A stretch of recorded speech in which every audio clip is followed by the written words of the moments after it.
একটা তো তোমার মিডিয়া ভালো নয় ভাই, তো এটা কি পরিষ্কার দেখবো। চলেন চলেন, এটা একটা মিথ্যা মামলা। আমি আসেন, আমি একবারে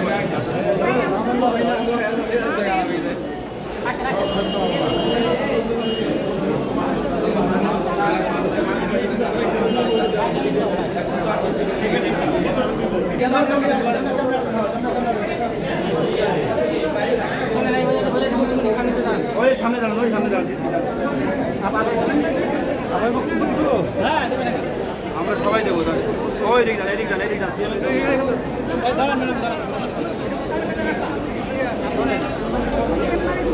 আচ্ছা চেম্বারে চলেন, চেম্বারে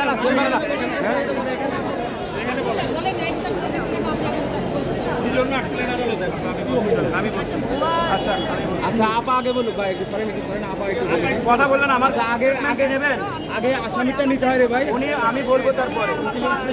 আচ্ছা আপনি আরেকটু বিষয় জানেন, কি জানতে চান বলেন। এটা একটা ভুয়া একটা মামলা, গুলশান থানার একটা মামলা। 18 এখানে এফআইআর তার ভুল নাম চলে এসেছে, বিজ্ঞ আদালত সন্তুষ্ট তাকে জামিন দিচ্ছে। তার বিরুদ্ধে এখানে কোনো এলিগেশন নাই। এই যে এজাহার সরি, তার বিরুদ্ধে কোনো অভিযোগই নাই।